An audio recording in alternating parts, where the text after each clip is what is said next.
Welcome back students. आज की अपनी इस वीडियो में हम सीबीएसई 2025 क्लास 12th का क्वेश्चन पेपर कोड 6512 सेट 2 को डिस्कस करने वाले हैं।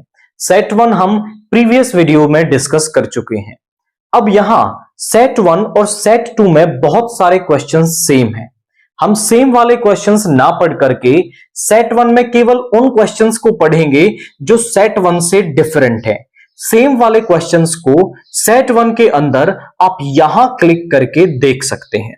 तो सेक्शन ए में क्वेश्चन सेकंड हमसे क्या कह रहा है, if alpha vector is equal to I minus 4j plus 9k and beta vector is equal to 2i minus 8j plus lambda k are two mutually parallel vectors, then lambda is equal to।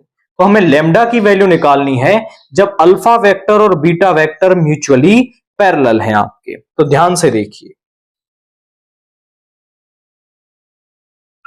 Alpha vector is equal to I minus 4j plus 9k and beta vector is equal to 2i minus 8j plus lambda k। आप ध्यान से देखें तो ये दो vectors दे रखे हैं। जब दो वेक्टर्स हमारे म्यूचुअली पैरेलल हों तो वो एक दूसरे के सम m मल्टीपल होते हैं। आई रिपीट माय वर्ड्स कि जब दो वेक्टर आपके पैरेलल हों तो वो एक दूसरे के m मल्टीपल होते हैं। मतलब किसी एक वेक्टर में किसी खास स्केलर को मल्टीप्लाई करने से दूसरा वेक्टर हमें मिल जाता है। अब आप यहां देखें, यहां है 2i 8j, यहां 2 से अगर मैं मल्टीप्लाई कर दूं तो मुझे यही स्केलर कंपोनेंट मिल जाएंगे। मतलब बीटा वेक्टर जो है वो 2 अल्फा वेक्टर के इक्वल है आपका। तो हम यहां पे लिखेंगे alpha vector and beta vector are mutually parallel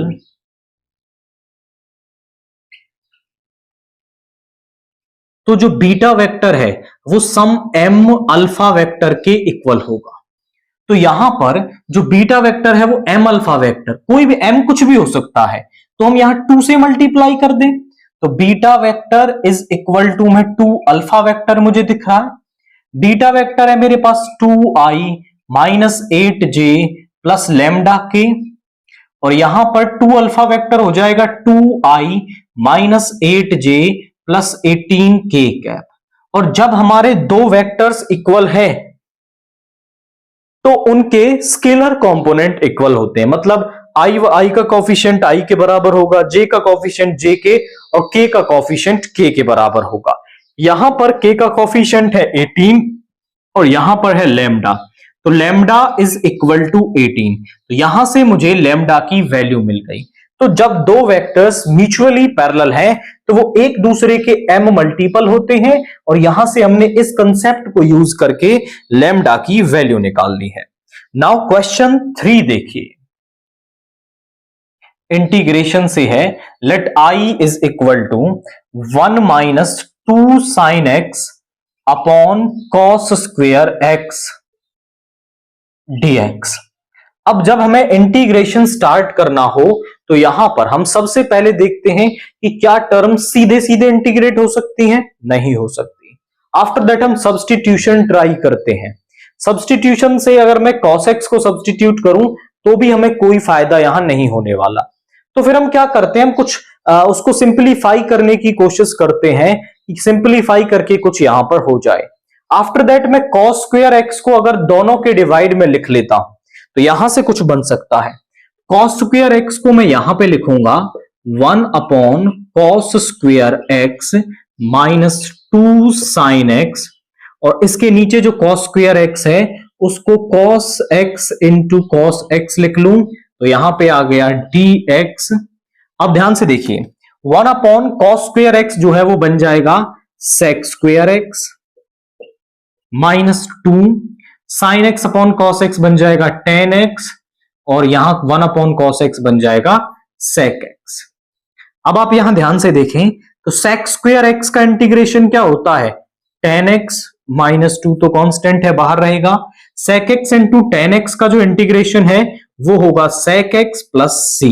या c is constant of integration, तो i जो है वो हमारे पास क्या आ रहा है 10x minus 2 sec x plus c यहां पर आ रहा है।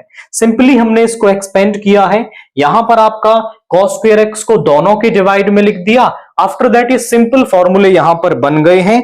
इसमें आप यहां पर ऑप्शन ए को इसके अंदर टिक करेंगे जो सेम ऑप्शन आपको दे रखा है। आफ्टर दैट क्वेश्चन 6 देखिए, if A is a square matrix of order 3, ए एक स्क्वायर मैट्रिक्स है जिसका की ऑर्डर 3 दे रखा है, such that determinant of A is equal to 9, then determinant of 9 A inverse is, यानी हमसे क्वेश्चन कह रहा है क्वेश्चन 6, यहां पर डिटर्मिनेंट ऑफ ए हमें क्या दे रखा है, दैट इज इक्वल टू 9 दे रखा है।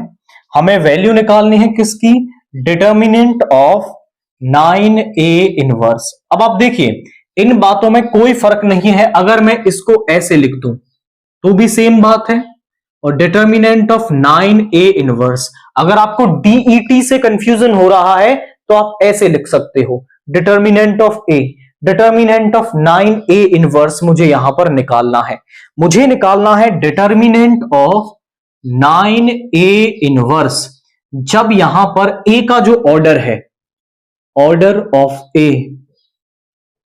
इज 3 दे रखा है। यहां पर हम दो प्रॉपर्टीज यूज करेंगे, के ए का जो डिटर्मिनेंट है वो होता है के की पावर n डिटर्मिनेंट ऑफ ए, और ए इनवर्स का जो डिटर्मिनेंट है वो होता है 1 अपॉन डिटर्मिनेंट ऑफ ए। ये दो प्रॉपर्टीज हम यहां पर यूज करने वाले हैं। के का काम कर रहा है यहां पे 9 की पावर n यानी ऑर्डर, तो 9 की पावर 3 डिटर्मिनेंट, जो भी उस स्केलर के अलावा है उसका डिटर्मिनेंट, और हम जानते हैं ए इनवर्स का डिटर्मिनेंट होता है 1 अपॉन डिटर्मिनेंट ऑफ ए, तो यहां पे आ गया 1 अपॉन डिटर्मिनेंट ऑफ ए। 9 का क्यूब और डिटर्मिनेंट ऑफ ए मेरे पास है 9, पावर ऊपर जाके सब्ट्रैक्ट हो जाएगी, तो यहां बचा 9 की power 2। I repeat my words, के ए का डिटर्मिनेंट, तो के की पावर n, जो भी उसके अलावा वैल्यू थी उसका डिटर्मिनेंट। अब ए इनवर्स का डिटर्मिनेंट 1 अपॉन डिटर्मिनेंट ऑफ ए होता है। आफ्टर दैट यहां पे वैल्यू रखी तो 9 का स्क्वायर मुझे मिल रहा है, दैट मींस आप बी ऑप्शन को यहां पे टिक करेंगे जो 9 का स्क्वायर दे रखा है। आफ्टर दैट क्वेश्चन 9 देखिए, let A be a matrix of order m cross n, B is a matrix such that, हमें A एक मैट्रिक्स दे रखी है जिसका की जो ऑर्डर है वो है m क्रॉस n। हमें B का ऑर्डर बताना है, we have to find the order of B such that कि A का जो ट्रांसपोज है into B and B into A का ट्रांसपोज आर डिफाइंड, ये दोनों डिफाइंड है, तब मुझे बी का ऑर्डर बताना है। अब आप डिफाइंड होने का मतलब समझे कि जैसे देखिए एडिशन और सब्सट्रैक्शन होने के लिए मैट्रिक्स का जो ऑर्डर है वो इक्वल होना चाहिए। मान लीजिए मेरे पास एक ए मैट्रिक्स है जिसका ऑर्डर m क्रॉस n है, और बी एक मैट्रिक्स है जिसका ऑर्डर p क्रॉस q है, तो ए बी जो प्रोडक्ट है वो कब पॉसिबल होगा, ए का ऑर्डर लिखिए m क्रॉस n, बी का ऑर्डर लिखिए p क्रॉस q। अगर पहली मैट्रिक्स के नंबर ऑफ कॉलम्स दूसरी मैट्रिक्स के नंबर ऑफ रोज के इक्वल होते हैं, देन उस केस में जो मैट्रिक्स का प्रोडक्ट है वो डिफाइंड होता है। और एक और केस पढ़ें कि अगर ए का ऑर्डर m क्रॉस n है तो ए ट्रांसपोज का ऑर्डर उसका रिवर्स हो जाता है n क्रॉस m। ये कंसेप्ट हम यहां पे यूज करेंगे इस क्वेश्चन के लिए। अब जरा चेक करते हैं, भाई ए का ऑर्डर है m क्रॉस n, तो ए ट्रांसपोज का जो ऑर्डर है वो हो जाएगा n क्रॉस m। अब ए ट्रांसपोज को आप a की पावर t भी लिख सकते हैं। वो कह रहा है ए ट्रांसपोज b, यानी ए ट्रांसपोज का ऑर्डर लिखिए ए ट्रांसपोज b, ये डिफाइंड है, तो ए ट्रांसपोज का ऑर्डर लिखिए, ए ट्रांसपोज का ऑर्डर है n क्रॉस m, और b का ऑर्डर हमें नहीं पता। b के ऑर्डर में ध्यान से देखिए, ए ट्रांसपोज b आपका पॉसिबल है, मतलब पहली मैट्रिक्स के नंबर ऑफ कॉलम्स दूसरी मैट्रिक्स के नंबर ऑफ रोज के इक्वल होंगे, यानी यहां पर भी m होगा।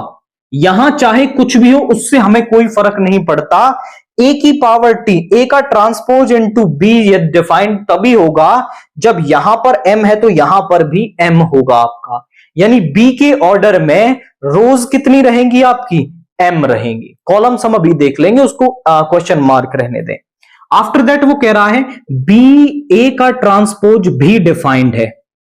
अब बी तो हमें नहीं पता, ए का ट्रांसपोज का ऑर्डर लिख लेता हूं n क्रॉस m, यहां सम ऑर्डर है। अब बी ए ट्रांसपोज कब पॉसिबल होगा, जब बी के नंबर ऑफ कॉलम्स जो हैं अगली मैट्रिक्स के नंबर ऑफ रोज के इक्वल होंगे, यानी यहां पर n है तो यहां पर भी n होगा, रोज से हमें कोई मतलब नहीं है। तो पहले वाले बात से हमें क्या पता चला कि बी में नंबर ऑफ रोज कितने हैं, m है। दूसरे वाले से पता चल गया कि बी में नंबर ऑफ कॉलम्स कितने हैं, वो n है, यानी ऑर्डर ऑफ बी हमारे पास क्या आ गया, ऑर्डर ऑफ बी जो है वो हमारे पास नंबर ऑफ रोज है m और नंबर ऑफ कॉलम्स है m क्रॉस n। तो ऑर्डर ऑफ बी जो है वो m क्रॉस n, यानी कि आप ऑप्शन सी को इसके अंदर टिक करेंगे। I quick recap the question. Concept क्या है कि ए बी प्रोडक्ट तब पॉसिबल होता है जब ए के नंबर ऑफ कॉलम्स बी के नंबर ऑफ रोज के इक्वल होते हैं। ट्रांसपोज करने पर उनका ऑर्डर चेंज हो जाता है। तो यहां पर हमने इस कंसेप्ट से इस क्वेश्चन को सॉल्व कर लिया है। नाउ क्वेश्चन 12 देखिए, the integrating factor of the differential equation dy by dx plus y is equal to 1 plus Y upon X. हमें इंटीग्रेटिंग फैक्टर निकालना है किसका, इस गिवन डिफरेंशियल इक्वेशन का। अब लीनियर डिफरेंशियल इक्वेशन का आपका इंटीग्रेटिंग फैक्टर निकाला जाता है, उसकी स्टैंडर्ड फॉर्म क्या होती है हमारे पास,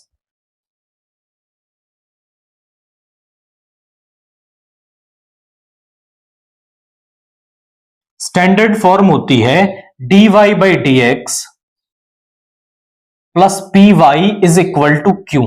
तो उस केस में जो इंटीग्रेटिंग फैक्टर है वो होता है e की पावर पी डी एक्स, ये हमारा इंटीग्रेटिंग फैक्टर उस केस में होता है आपका। तो पहले तो हम इसको, इस डिफरेंशियल इक्वेशन को स्टैंडर्ड फॉर्म में लेके आएंगे, क्योंकि ये स्टैंडर्ड फॉर्म में नहीं है।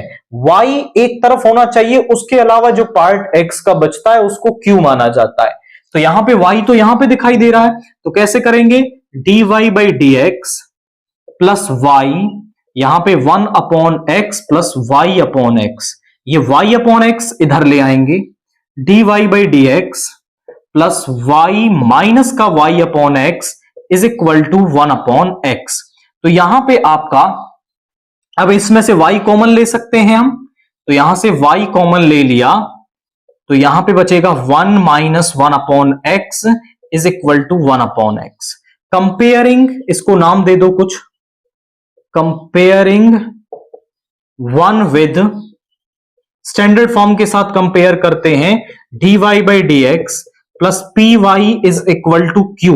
तो यहां पर जो y के साथ मल्टीप्लाई में है वो आपका यहां पर p है, तो p की वैल्यू आ गई 1 माइनस 1 अपॉन एक्स और q आ गया हमारा 1 अपॉन एक्स। इंटीग्रेटिंग फैक्टर निकालना है तो वो होता है e की पावर पी डी एक्स, यानी e की power 1 minus 1 upon x d x. 1 का इंटीग्रेशन हो गया x, 1 का इंटीग्रेशन हो गया x और 1 अपॉन x का हो गया log x। अब हम यहां पर, ये आंसर नहीं दे रखा आपको, आंसर कुछ और फॉर्म में इसको सिंप्लीफाई करके दे रखा है।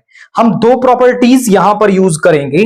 पहली प्रॉपर्टी कि आप a की पावर b, a की पावर m को a की पावर b प्लस m लिख सकते हो, यानी a की पावर b प्लस m है तो उसको प्रोडक्ट में आप अलग अलग पावर लिख सकते हो। दूसरा, log m की पावर n जो है उसको आप n log m लिख सकते हो, मतलब log के सामने कुछ पावर है तो वो फंक्शन की पावर बन जाती है।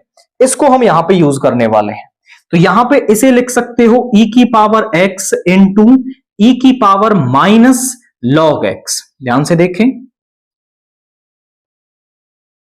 I repeat my words, e की पावर x और माइनस का log x, बेस सेम तो पावर ऐड हो जाएगी। अब log में आपका आगे माइनस दे रखा है, कुछ वैल्यू दे रखी है, वो फंक्शन की पावर बन जाएगी e की power x, e log x की पावर -1। तो यहां पे आ गया e की पावर x, e से log कैंसिल हो जाएगा, यहां पे आ गया x की पावर -1। इसको पॉजिटिव बनाने के लिए नीचे ले आएंगे, e की पावर x अपॉन x, ये मेरे पास यहां पे इंटीग्रेटिंग फैक्टर आ रहा है। फिर से क्विक रिकैप करते हैं।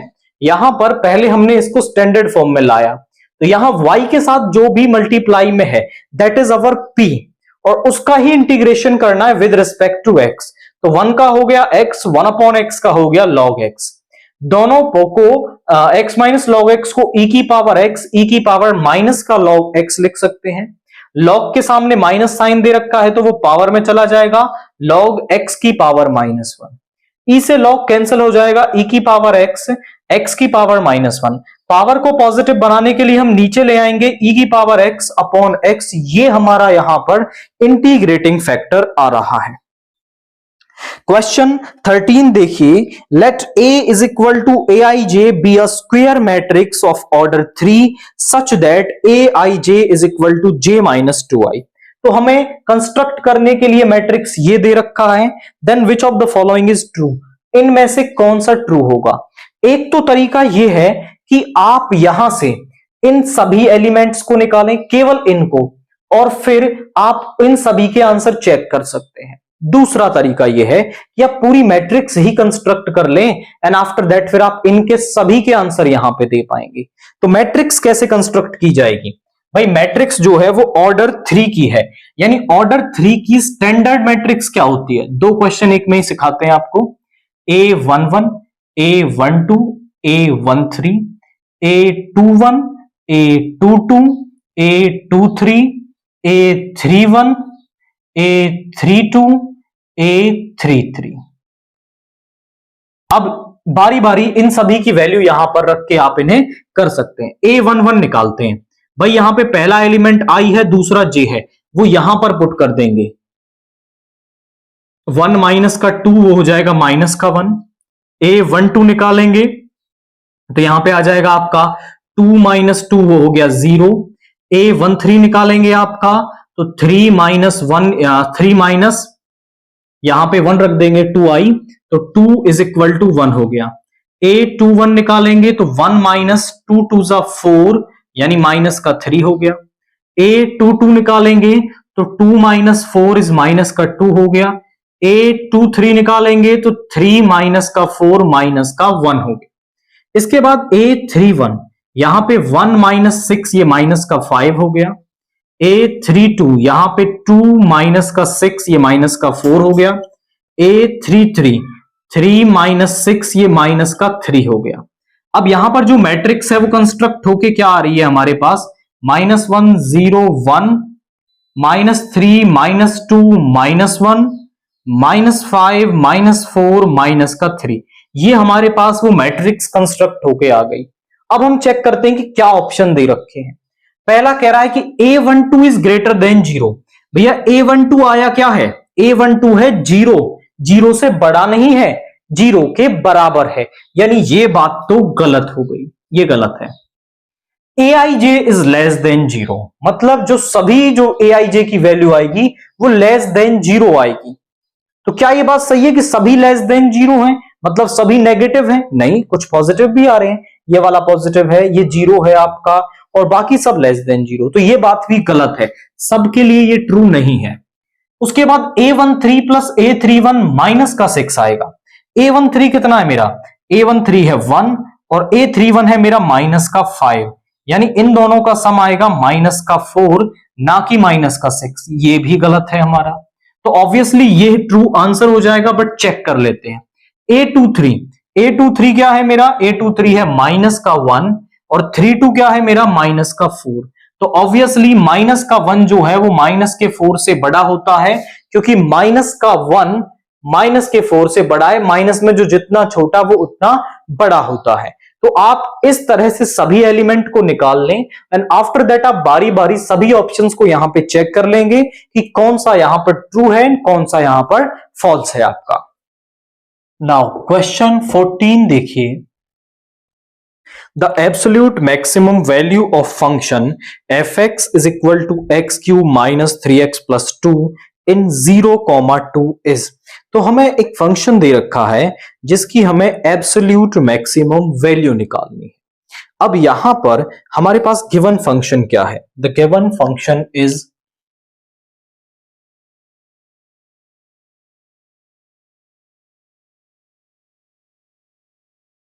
वो है हमारे पास fx इज इक्वल टू में x cube minus 3x plus 2 in the interval 0, 2। इस इंटरवल में इन 0, 2 किस तरह से करते हैं हम? एब्सोल्यूट मैक्सिमम और एब्सोल्यूट मिनिमम वैल्यू कैसे निकालते हैं? हम सबसे पहले इसका डेरिवेटिव करेंगे, आफ्टर दैट फिर हम यहां पर क्रिटिकल पॉइंट्स निकालेंगे और क्रिटिकल पॉइंट्स और इस इंटरवल के एंड पॉइंट्स पर फंक्शन की वैल्यू निकालेंगे, जिस पर मैक्सिमम वो मैक्सिमम वैल्यू और जिस पर मिनिमम वो मिनिमम वैल्यू हो जाएगा। तो यहां पे इसका डेरिवेटिव करते हैं। F dash x is equal to में 3x² माइनस का 3 कॉमन ले लें तो x² माइनस 1 और इस 1 का स्क्वायर करें तो a² माइनस b², ये हो जाएगा a minus b into a plus b. तो यहां पर 4 maxima and minima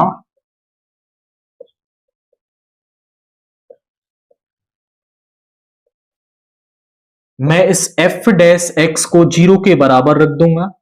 3 into x minus 1, x plus 1 जो है वो 0 के बराबर आ गया। ये 0 के बराबर तब आएगा, 3 तो 0 हो नहीं सकता, या तो x माइनस 1 0 होगा या फिर x प्लस 1 0 होगा। तो यहां से x की वैल्यू आ गई 1, x की वैल्यू आ गई -1। अब क्रिटिकल पॉइंट्स में से वो वैल्यू लेनी है जो इस इंटरवल में लाई करती है। x इज इक्वल टू -1 तो इसमें लाई ही नहीं करता, यानी ये वाली वैल्यू तो नहीं लेनी। तो यहां से f0, f1 और f2 हमें यहां पर निकालना है। f0 हो जाएगा 0 minus 0 plus 2 is equal to 2। f1 आ जाएगा 1 का cube minus 3 plus 2, 3 minus 3 is 0। f2 आ जाएगा 2 का cube is 8, 6 plus 2, 8 plus 2 10 minus 6 is 4. So this is our absolute maximum value. Absolute maximum value यानी जो सबसे ज्यादा बड़ी वैल्यू आ रही है वही हमारे पास एब्सोल्यूट मैक्सिमम वैल्यू है, और ये वाली हमारे पास एब्सोल्यूट मिनिमम वैल्यू यहां पर दे रखी है। इसके बाद क्वेश्चन 22 देखिए, find the values of A for which fx is equal to x² minus 2ax plus b is an increasing function for x greater than 0। Given function क्या है हमारे पास? फंक्शन क्या है हमारे पास? x² minus 2ax plus b, और आपका किसके लिए? x जो है वो ग्रेटर देन 0 हो, तो ये कब आपका इंक्रीजिंग फंक्शन होगा? कोई भी जो फंक्शन है वो इंक्रीजिंग फंक्शन कब होता है? जब उसका जो डेरिवेटिव है वो आपका ग्रेटर देन 0 आए, तब वो आपका क्या होता है? इंक्रीजिंग होता है। तो a की क्या वैल्यू के लिए ये आपका इंक्रीजिंग होगा? तो हम इसका डेरिवेटिव करते हैं। f डैश x मेरे पास क्या आ जाएगा? 2x माइनस का 2a, और यहां से आप अगर 2 कॉमन ले लेते हैं तो यहां पे आ जाएगा 2 into x minus A.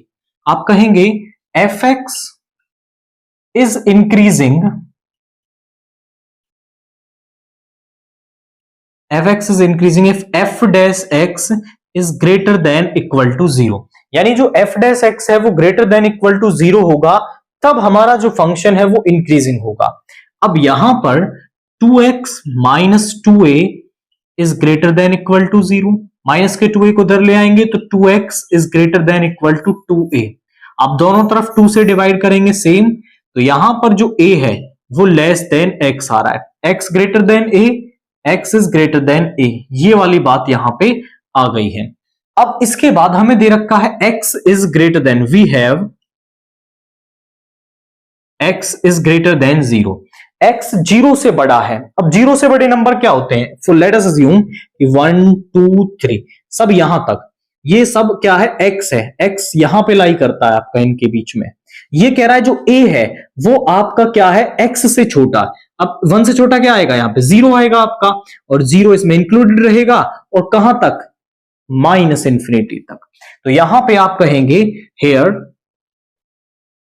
a belongs to, कहां से, माइनस इंफिनिटी से 0 तक, इस कंडीशन को सेटिस्फाई करेगा। अब आप इसमें अगर आप ये वाला पार्ट भी लिख देते हैं, माइनस इंफिनिटी से 0, क्योंकि कई बार इंक्रीजिंग के लिए आप इज इक्वल टू का सिंबल नहीं लेते और इसको इस तरह से कर देते हो, तो दोनों ही आंसर इसके लिए करेक्ट होंगे। Minus infinity to 0 closed interval ये भी सही होगा, minus infinity to 0 open interval ये भी सही होगा। तो आप दोनों में से जो भी आंसर लिख के आते हैं दोनों इसके लिए करेक्ट होंगे। नाउ क्वेश्चन 27 देखिए, solve the following linear programming problem graphically, maximize z is equal to 20x plus 30y। हमें ऑब्जेक्टिव फंक्शन क्या दे रखा है, 20x प्लस 30y। इस ऑब्जेक्टिव फंक्शंस को हमें मैक्सिमाइज करना है जब सब्जेक्ट टू कॉन्स्ट्रेंट्स हमें ये दे रखे हैं। तो किस तरह से हम इस ऑब्जेक्टिव फंक्शन को मैक्सिमाइज करेंगे, सबसे पहले हम यहां पर ग्राफ बनाते हैं। Graph of x plus y is equal to 80। Equation का ग्राफ बनेगा, ना कि इनइक्वलिटी का, तो आप इज इक्वल टू का सिंबल यहां पर लिखेंगे। तो यहां पे आ गया आपका x y, x को 0 लेंगे तो y 80, और y को 0 लेंगे तो x 80। इसके बाद graph of 2x plus 3y is equal to में 100, और यहां पे क्या आ जाएगा आपके पास, that will be X Y. X को 0 लेंगे तो y आ जाएगा 100/3, और y को 0 लेंगे तो x आ जाएगा 50। अब इसका ग्राफ बनाना है, इंटरवल्स 80 तक जा रहे हैं, तो हमें थोड़ा सा बड़ा यहां पर कार्टेशियन प्लेन लेना पड़ेगा। यहां पर देखिए 1 2 3 4 5 6 7 8, 1 2 3 4 5 6 7 8, यहां तक आपका ये माइनस का 10, यहां पर भी माइनस का 10, नेगेटिव वाई एक्सिस।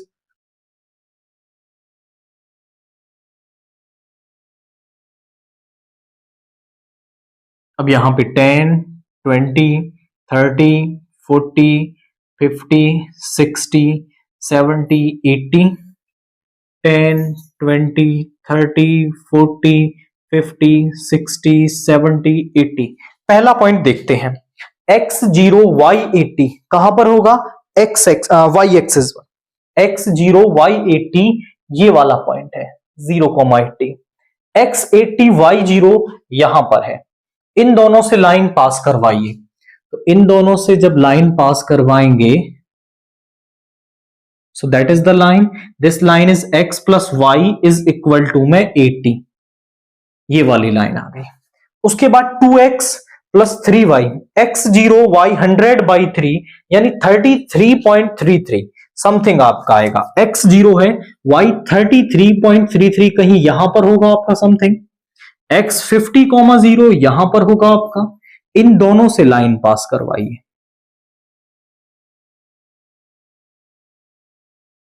तो यहां पर इन से लाइन पास कर रही है। So this is the point, ये लाइन है 2x plus 3y is equal to 100। इसके बाद है x is equal to 14। x is equal to 14 का मतलब है x इज इक्वल टू 14 एक लाइन होगी, देखिए 14 कहीं यहां पर होगा, which is parallel to y axis. This line is x is equal to 14, यानी इस पूरी लाइन पर जो x की वैल्यू है वो 14 है। फिर है y इज इक्वल टू 14, वो कहीं यहां से पास होगी, इस तरह से y इज इक्वल टू 14, इस पूरी लाइन पर y की वैल्यू 14 रहेगी। अब मुझे चेक करना होता है फिजिबल रीजन। फिजिबल रीजन के लिए हम क्या करते हैं, हम केवल इनइक्वलिटी वाला सिंबल ले लेते हैं। देखिए इसको ले लो, x प्लस वाई और केवल इनइक्वलिटी वाला सिंबल, ये लाइन है यहां पर। अब इसके इस तरफ या इस तरफ का कोई एक पॉइंट ले लो, भाई इसके इस तरफ है ओरिजिन, रखना सबसे आसान, तो ओरिजिन को मैं यहां रख देता हूं 0 प्लस 0 इज लेस देन 80, यानी 0 इज लेस देन 80। क्या ये बात सही है कि 0 जो है वो 80 से छोटा होता है। सही बात है, यानी इस लाइन का फिजिबल रीजन ओरिजिन की तरफ होगा, मतलब उस पॉइंट की तरफ होगा जो भी आपने लिया है। अगले वाले में चेक करते हैं, तो इसमें भी ओरिजिन को ले लेते हैं, इस वाले में भी ओरिजिन को ले लेते हैं। 0 + 0 और greater than 100, 0 is greater then 100, मतलब 0 100 से बड़ा है। क्या यह बात सही है? गलत है, यानी ओरिजिन की तरफ लिया था तो अवे फ्रॉम ओरिजिन इसका फिजिबल रीजन आएगा। आफ्टर दैट इनको चेक करते हैं। यहां पर देखिए ये लाइन यहां पर है, x = 14, ओरिजिन इस तरफ वाला ले लेते हैं। 0 इज ग्रेटर देन 14 गलत बात है, यानी इसका फिजिबल रीजन इस तरफ आएगा। यहां पर लेते हैं y 0 इज ग्रेटर देन 14, ये भी गलत बात है, यानी इसका भी फिजिबल रीजन ओरिजिन वाल से दूसरे वाले प्लेन में होगा। अब आप पॉइंट ओरिजिन की जगह कुछ और भी ले सकते हैं। मैंने ओरिजिन इसलिए लिया क्योंकि ओरिजिन को रखना आसान होता है, वैल्यू निकालना आसान होता है। अगर आप ओरिजिन ना लेकर के कोई और पॉइंट लेते हैं, जैसे इस लाइन का निकाल रहे हो यहां से या यहां से, कोई भी पॉइंट ले लो। अब फिजिबल रीजन मुझे मिल गया है, तो मुझे चाहिए अब इसके कॉर्नर पॉइंट्स, जो निकालना एक इजी टास्क यहां पर होने वाला है। ध्यान से देखें, मैं इस पॉइंट के कोऑर्डिनेट निकालता हूं, तो इसका x कोऑर्डिनेट तो मुझे मिल गया 14 होगा, क्योंकि इस पूरी लाइन पर x क्या है? 14 है। तो y चाहिए, y निकालने के लिए आप यहां पे रख दो वैल्यू। भाई जब x की वैल्यू यहां पर 14 रख दोगे, 14 + y = 80, तो y आ जाएगा 80 - 14, दैट इज 66। तो ये वाला पॉइंट मिल गया। आफ्टर दैट ये वाला पॉइंट निकालते हैं। यहां पर भी x 14 है और y की वैल्यू मुझे यहां रखने से मिलेगी। 14 × 2 = 28 + 3y = 100, इधर ले आओ। 3y = 100 माइनस का 28, यानी यहां पे आ गया 10 - 8 = 2, और यहां पे 9 - 2 = 7। y = 72/3, 3 से 2 टाइम्स एंड 1 4, यहां पे आ गया 24, 14, 24 यहां पर आ गया आपका।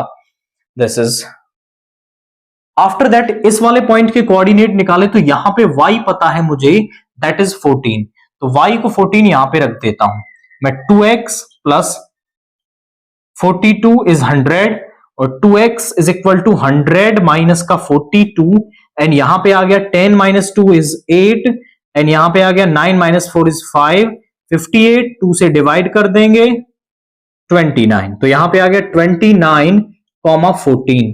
इस वाले पॉइंट के कोऑर्डिनेट निकालेंगे, तो y तो यहां पर 14 है और x की वैल्यू मुझे यहां से मिल जाएगी 66, 14। तो यहां से मुझे आपका ये पॉइंट्स यहां पर मिल गए हैं। तो फिजिबल रीजन के जो भी कॉर्नर पॉइंट्स है वो हमें यहां पर मिल गए हैं।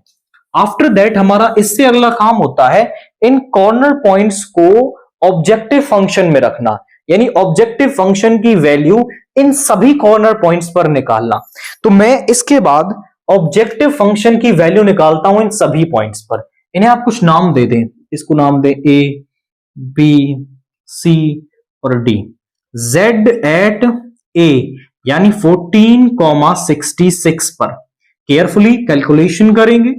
20, 14 + 30, 66, तो यहां पे आ जाएगा 280 +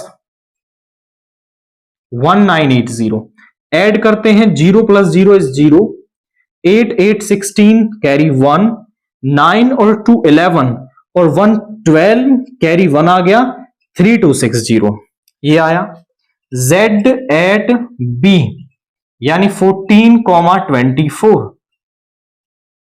20, 14 + 30 × 24, तो यहां पे आया 280 प्लस यहां पे आपका आ गया,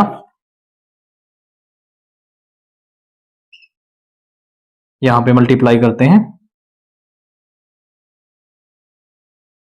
720, 0, 8 और 2 0 कैरी 1, 7 और 2 9 और 1 10, ये आ गया 1000। Z एट C यानी 29, 14, तो यहां पे 20, 29 + 30 × 14 ये मेरे पास आ गया। वैल्यू रखते हैं तो यहां पे आ जाएगा 580 प्लस 420, 0 प्लस 0 इज 0, 820 और यहां पे 1000 आ गया। Z एट D निकालते हैं, दैट इज 66,14, तो यहां पे 20,66 प्लस 14 इंटू 30, तो यहां पे आ गया 1320 प्लस, तो ये आ गया आपका, दिस इज 0471740। तो यहां पर हमारे पास क्या आ रहा है, इन चारों पॉइंट्स पर हमने वैल्यू आपकी निकाल दी है। I think there is some mistake, 0 8 8 16 1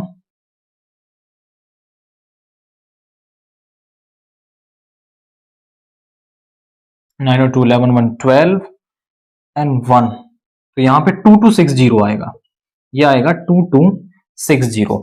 तो यहां पर इसके बाद वो कह रहा था मैक्सिमाइज करना है, तो मैक्सिमाइज किस पर हो रहा है आपका, मैक्सिमम वैल्यू कहां आ रही है, यहां पर आ रही है, दिस इज मैक्सिमम वैल्यू, ये मैक्सिमम हो रहा है। तो z की जो मैक्सिमम वैल्यू है वो a पॉइंट पर आ रही है, हम कहेंगे z is maximum at, z is maximum at 14,66, या फिर कहो x is equal to 14 and y is equal to 66 and it's maximum value is 2260, और इसकी जो मैक्सिमम वैल्यू है वो 2260 आएगी।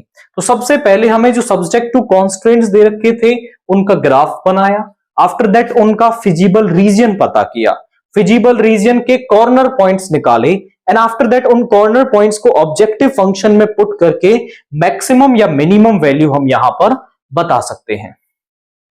नाउ क्वेश्चन 24 देखिए, evaluate sine inverse sine 3 pi by 5, हमें इसकी वैल्यू निकालनी है, और मतलब इसकी प्रिंसिपल वैल्यू निकालनी है। अब अगर मैं साइन इनवर्स, आप बोले सर साइन इनवर्स से साइन सीधा कैंसिल हो जाएगा और वैल्यू आएगी 3 पाई बाई 5, लेकिन ये 3 पाई बाई 5 जो है वो इसकी principal value branch minus pi by 2 से पाई बाई 2 के अंदर नहीं होता आपका, माइनस पाई बाई 2 से पाई बाई 2 यानी माइनस 90 से प्लस 90 के बीच में नहीं होगा। आप चेक कर लो भाई, पाई अपॉन 5 यानी इसमें पाई की जगह 180 रख दो और यहाँ पे 5 36 हो गया, 3 6 जा 18 और यहाँ पे 108 डिग्री, 108 डिग्री, ये यहां पर इसकी प्रिंसिपल वैल्यू ब्रांच में नहीं है आपका।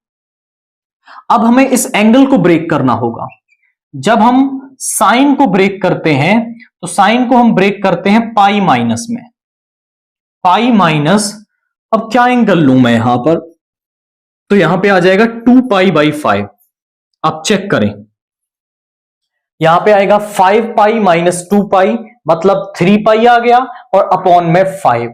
अब पाई माइनस मतलब इसका कंसेप्ट समझे, यहां पर होता है पाई, पाई माइनस मतलब सेकेंड क्वाड्रेंट, सेकेंड क्वाड्रेंट में साइन होता है आपका पॉजिटिव, तो साइन पाई पर नो चेंज, तो साइन ही आ जाएगा 2 पाई बाई 5। अब साइन इनवर्स से साइन कैंसिल हो जाएगा, यहां पे आएगा 2 pi by 5 belongs to minus pi by 2 comma pi by 2, ये इसकी प्रिंसिपल वैल्यू ब्रांच में होता है। यानी कि वो वैल्यू जो आप सॉल्व करके निकाल रहे हो उस particular ITF inverse trigonometric function की प्रिंसिपल वैल्यू ब्रांच के अंदर होनी चाहिए। अब आप इसे चेक करें तो पाई बाई 5 यानी 36 इंटू 2 72 डिग्री इसके बीच में आपका आता है। इसके बाद क्वेश्चन 28 देखिए, यहां पे क्या कह रहा है, the area of an expanding rectangle is increasing at the rate of 48 centimeter square per second. The length of rectangle is always the square of its breadth. मतलब जो लेंथ है वो स्क्वायर ऑफ ब्रेड्थ होता है। At what rate the length of rectangle is increasing at an instant when the breadth is 4.5 centimeter. मतलब हमें rate of change of length निकालना है। तो यहां पर मैं मान लेता हूं, let the length of rectangle length of rectangle हमने मान ली that is x and breadth of rectangle हमने मान ली इज y। कंडीशन क्या है कि लेंथ जो है वो ब्रेड्थ का स्क्वायर होती है, ये गिवन कंडीशन है हमारे पास। इसके बाद let a denotes the area,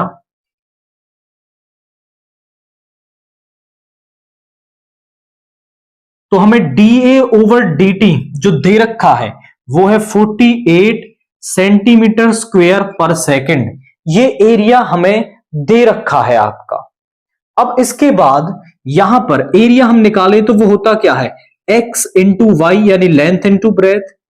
अगर हम यहां पे y के प्लेस पर रखना चाहें तो वो इधर रूट एक्स हो जाएगा, y is equal to root x हो जाएगा यानी x की पावर 1/2 और पावर को ऐड करेंगे तो x की पावर 3/2। इसका रेट ऑफ चेंज निकाल देते हैं, dA ओवर dt, पावर आगे आई, पावर में से एक कम हो गया, x की पावर 1/2 और dx ओवर dt। आप ध्यान से देखें तो dx ओवर dt, x क्या है लेंथ और dx ओवर dt क्या हो गया rate of change of length, rate of change of length हो गया आपका। तो यहां पर इसमें रखें तो जो dA ओवर dt है वो 48 दे रखा है, 3/2 रूट एक्स और यहां पे है dx ओवर dt, ये मुझे निकालना है। मुझे ब्रेड्थ इसकी दे रखी है, ब्रेड्थ दे रखी है यानी y दे रखा है 4.5। अगर मैं y को यहां पे रख दूं तो y को मैं रूट एक्स के बराबर लिख सकता हूं, तो y की वैल्यू क्या हो जाएगी मेरे पास, ध्यान से देखिए y इज इक्वल टू में here breadth is equal to 4.5, तो y जो है वो रूट एक्स के बराबर है यानी यहां पे आ जाएगा 4.5, या फिर आप लिख सकते हो x is equal to y square 4.5 का स्क्वेयर, ऐसे लिख लो। तो यहां x के प्लेस पर आप लिख सकते हो 4.5 का स्क्वेयर और इसका रूट यहां पर प्रेजेंट है, dx over dt is equal to 48।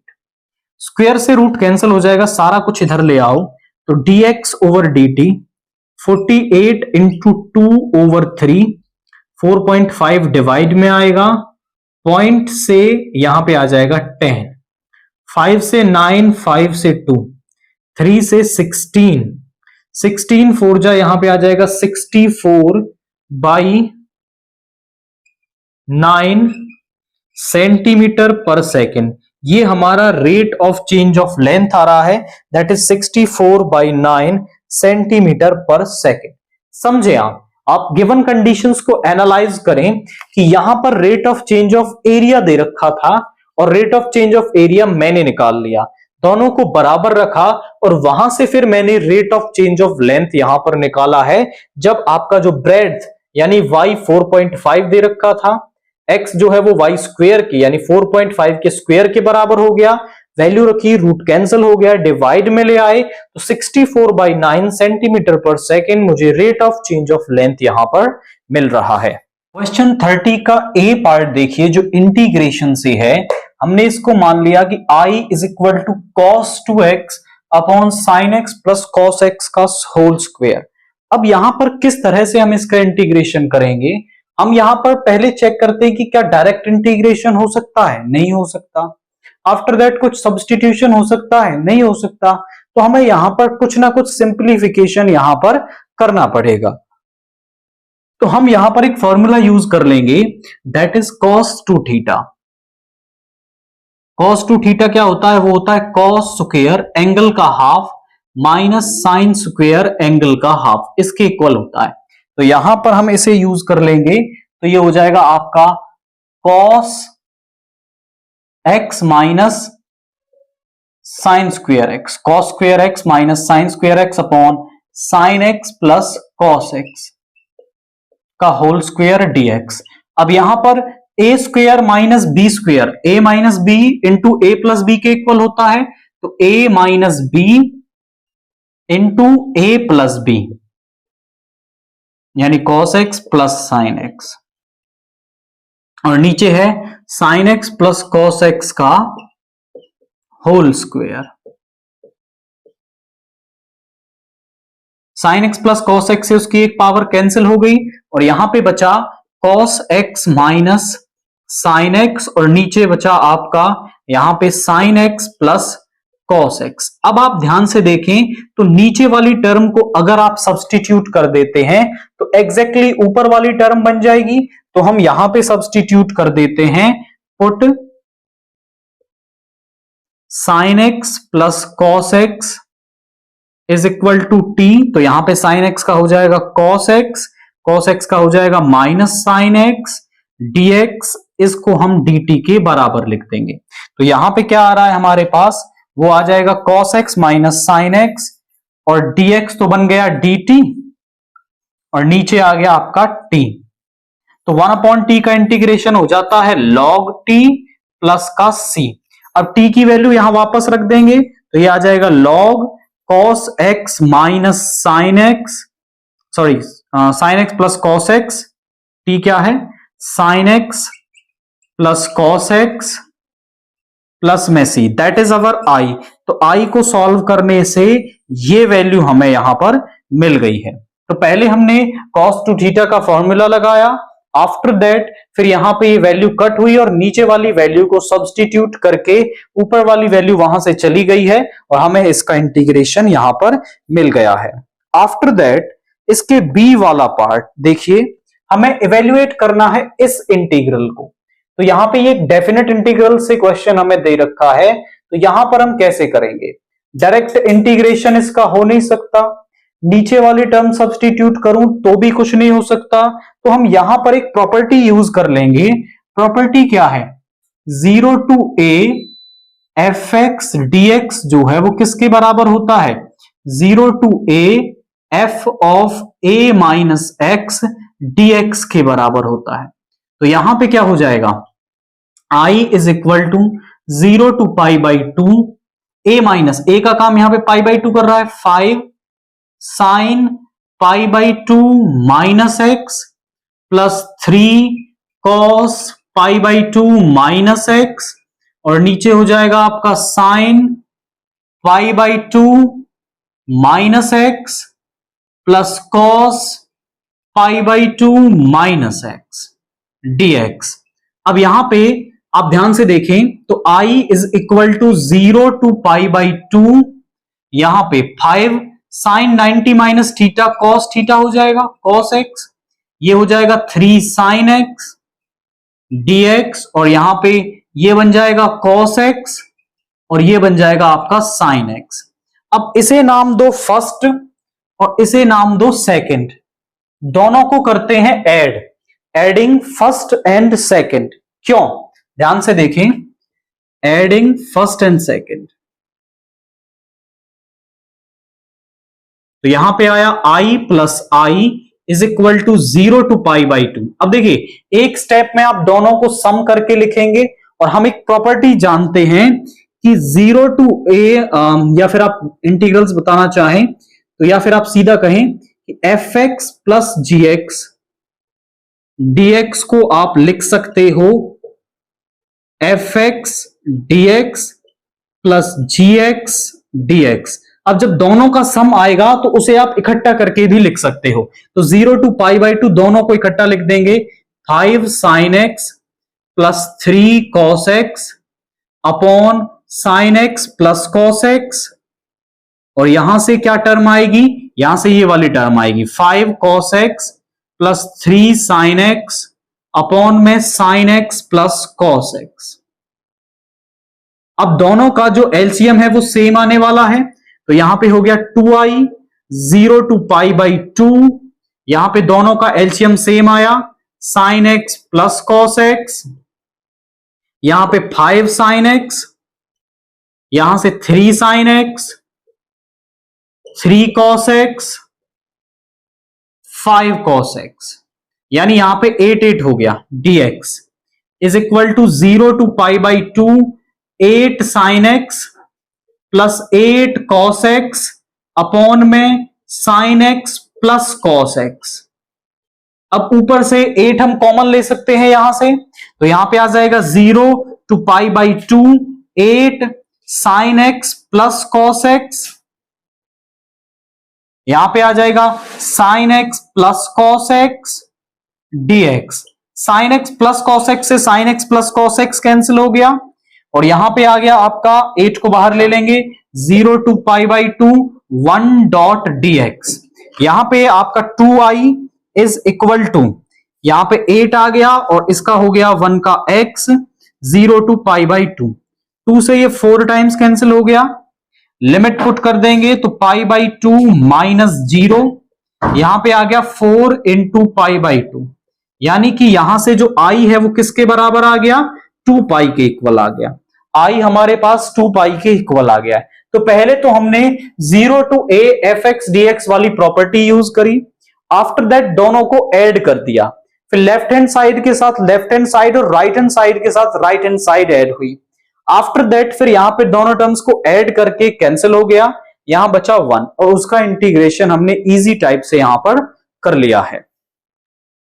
Now question 32 का ए पार्ट देखिए, differentiate tan inverse root 1 minus x square by x with respect to cos inverse 2x root 1 minus x square. यानी इस function को हमें इस function के respect में differentiate करना है। जब भी ऐसा केस आए तो दोनों को हम अलग अलग नाम देंगे। इसको हम मान लेंगे let y is equal to में tan inverse root 1 minus x square by x, and इसको नाम देंगे हम z is equal to cos inverse 2x root 1 minus x square. Now हमें इसको इसके रिस्पेक्ट में डिफरेंशिएट करना है, यानी मुझे यहां पर dy बाई dz निकालना है।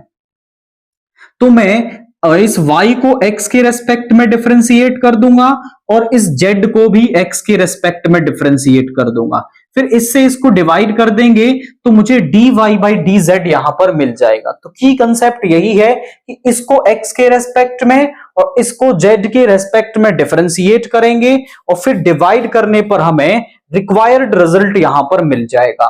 तो करते हैं, इसका डायरेक्ट डिफरेंशिएशन नहीं हो सकता, तो यहां पर हम x को पुट कर देंगे साइन थीटा, या फिर कॉस थीटा पुट कर दें इसको। इनफैक्ट साइन थीटा पुट करेंगे तो हमें थोड़ा चेंज करना पड़ेगा, कॉस थीटा पुट कर देते हैं, विच इंप्लाइज कि कॉस को इधर लाएंगे तो जो थीटा है वो कॉस इनवर्स x हो जाएगा। तो यहां पे आया y is equal to tan inverse root 1 minus cos square theta upon में कॉस थीटा।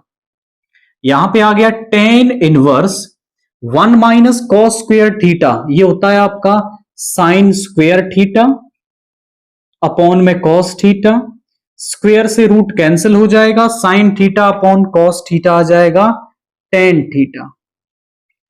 tan इनवर्स से tan कैंसिल हो गया, यहां पे आया theta which implies cos inverse x, यहां पे आ गया y is equal to cos inverse x। Now इसे डिफरेंशिएट करते हैं, differentiating on both side with respect to x, dy by dx cos inverse x का -1 upon root 1 minus x square. इसको नाम दे दो आप सम, इसको नाम दिया फर्स्ट, इसको नाम दिया सेकंड, इसको नाम दे दिया थर्ड। अब इसको सेकंड को डिफरेंशिएट करना है, तो यहां पर भी डायरेक्ट डिफरेंशिएशन नहीं हो सकता, हम यहां पर भी कुछ चेंज करेंगे। Cos inverse 2x root 1 minus x square, यहां पे भी हम क्या करते हैं, x को cos थीटा पुट कर देते हैं, विच इंप्लाइज कि यहां पे थीटा जो है वो cos इनवर्स x आ गया। Now z is equal to cos inverse 2 cos theta और root 1 minus cos square theta, और root 1 minus cos square theta बराबर होता है साइन थीटा के, तो यहां पे आ जाएगा cos inverse 2 sine theta cos theta. But ये तो आपका यहां पे फॉर्मूला बन गया किसका, साइन 2 थीटा का, 2 साइन थीटा cos थीटा, यानी यहां पर जो 2 साइन थीटा cos थीटा आया है इसके प्लेस पर मैं क्या लिख सकता हूं, साइन 2 थीटा लिख सकता हूं।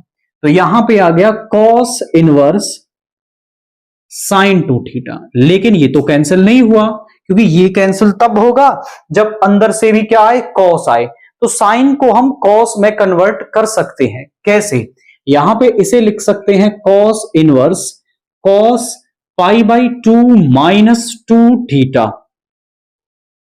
कॉस इनवर्स से कॉस कैंसिल हो गया, पाई बाई 2 माइनस 2 थीटा, यानी pi by 2 minus 2 cos inverse x. ये मेरे पास z आ गया, pi by 2 minus 2 cos inverse x. Now differentiating on both side with respect to x, दोनों तरफ x के रेस्पेक्ट में, तो यहां पे आ जाएगा dz over dx, pi by 2 का 0 माइनस का 2 अपॉन, और कॉस इनवर्स x का होता है माइनस का 1 upon root 1 minus x square, यानी 2 upon root 1 minus x square. इसे नाम दो फोर्थ। ये थर्ड है, ये फोर्थ है। थर्ड को हम फोर्थ से डिवाइड करेंगे तो रिक्वायर्ड रिजल्ट हमें मिलेगा, डिवाइडिंग थर्ड बाई फोर्थ। तो यहां पे आ जाएगा dy by D x upon d z by D x. तो यहां पे आ गया कितना, माइनस का 1 upon root 1 minus x square, 2 upon root 1 minus x square. Root 1 minus x square से root 1 minus x square cancel हो गया, 2 यहां पे आ गया, तो माइनस का 1 by 2 is equal to d y by d z. तो d y by d z की जो वैल्यू है वो हमें माइनस का 1 बाई 2 आ गई। तो जब भी हमें किसी फंक्शन को दूसरे फंक्शन के रेस्पेक्ट में डिफरेंशिएट करना हो तो उन्हें अलग अलग नाम दें, फिर दोनों को उस फंक्शन में, उस वेरिएबल में जो यहाँ थीटा एक्स कुछ भी दे रखा हो उसके रेस्पेक्ट में डिफरेंशिएट करें, और डिवाइड करने पर हमें रिक्वायर्ड रिजल्ट यहां पर मिल जाएगा। नाउ क्वेश्चन 32 का बी पार्ट देखिए, find dy by D x if y is equal to x की पावर 10x प्लस में ये फंक्शन। अब ये दोनों फंक्शंस ऐसे नहीं है कि इनका डायरेक्टली डिफरेंशिएशन किया जा सके, तो एक को हम यहां पर u और एक को v मान लेंगे। हम इसे लिखते हैं let y is equal to u plus v। पहले वाला हमने u मान लिया, दूसरे वाला v मान लिया। नाउ इसका कर देते हैं differentiation, differentiating first on both side, दोनों तरफ फर्स्ट का डिफरेंशिएशन कर देते हैं। तो जो dy बाई डी एक्स है वो आपका du over dx plus dv over dx के बराबर आ गया। अब जो u है हमारा वो है x की पावर 10x और v है हमारा root x square plus 1 by 2। इन दोनों का अलग अलग डिफरेंशिएशन फाइंड आउट करेंगे, और यहां इस 2 में पुट करने पर हमें dy बाई dx मिल जाएगा। अब u जो है x की पावर 10x, यानी फंक्शन की पावर फंक्शन दे रखा है, तो ये है हमारा लॉगरिथम फंक्शन। तो ऐसे फंक्शंस का डिफरेंशिएशन लॉग लेकर के किया जाता है। हम दोनों तरफ लॉग लेते हैं, taking logarithm on both side.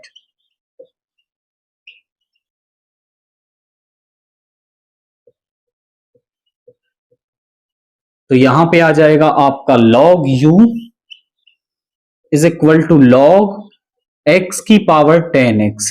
हमारे पास प्रॉपर्टी होती है कि log m की पावर जो n है, ये n आगे आ जाएगा, log m ये होती है प्रॉपर्टी। तो ये 10x जो है वो आगे आ जाएगा, और यहां पे आ गया log x, यहां पे आ गया log u। तो यहां पे इसका डिफरेंशिएशन करते हैं, differentiating on both side with respect to x। log का होगा 1 अपॉन u, और u का हो जाएगा du ओवर dx, और यहां पे लगेगा प्रोडक्ट रूल, पहला फंक्शन सेम, तो 1 अपॉन log x का हो जाएगा 1 upon x, log x same, और 10x का हो जाएगा sec स्क्वायर x। u यहां पर डिवाइड में है, इधर मल्टीप्लाई में आ जाएगा, तो du over dx is equal to u into 10x by x plus log x into sec square x। अब यहां पर u की जगह हम x की पावर 10x पुट कर सकते हैं, x की पावर 10x इंटू में यहां पे 10x by x plus log x into sec square x। ये मुझे मिल गया u का डिफरेंशिएशन। अब v का डिफरेंशिएशन करते हैं। v हमारे पास क्या है, v is equal to root x square plus 1/2। ये एक सिंपल टाइप का फंक्शन है, इसका डिफरेंशिएशन डायरेक्टली किया जा सकता है। तो यहां पे differentiating on both side with respect to x, x के रेस्पेक्ट में, तो यहां पे आ जाएगा dv ओवर dx। 1/2 तो कांस्टेंट है, पहले रूट का करेंगे तो 1/2 रूट एक्स स्क्वायर प्लस 1, और यहां पे एक्स स्क्वायर प्लस 1 का हो जाएगा 2x। 2 से 2 कैंसिल हो गया और यहां पे आ गया 1/2 रूट एक्स स्क्वायर प्लस 1। अब इन दोनों की वैल्यू को हम यहां सेकंड में पुट कर देते हैं, पुटिंग वैल्यूज इन सेकंड। तो यहां पे हम सेकंड में वैल्यूज को पुट कर देते हैं, तो हमारे पास dy बाई dx जो है वो बराबर आ जाएगा du ओवर dx, यानी ये वाली value x tan x, x की power tan x, tan x by x plus log x into sec square x plus यहां पे आ जाएगा 1/2 रूट एक्स स्क्वायर प्लस 1। ये हमारे पास यहां पे dy बाई dx जो है आ रहा है। ओके, यहां पर x भी है आपका, तो यहां पर ये x भी आ जाएगा। ये हमारे पास क्या है, dy बाई dx यहां पर आ गया। आप यहां समझिए कि हमने किस तरह से किया है। यहां 3 फंक्शन होते तो कुछ तीसरा वेरिएबल हम w यहां पर लेकर के सभी का डिफरेंशिएशन अलग अलग फाइंड आउट करते हैं और फिर उसे पुट करके हमने यहां पर इसका डिफरेंशिएशन निकाल लिया है। इस क्वेश्चन के साथ हमने सेट 2 के वो सारे क्वेश्चंस पढ़ लिए हैं जो सेट 1 से डिफरेंट है। अब सेम वाले क्वेश्चंस को आप सेट 1 में देख लेंगे और बाकी सेट 3 को हम डिस्कस करेंगे नेक्स्ट वीडियो के अंदर।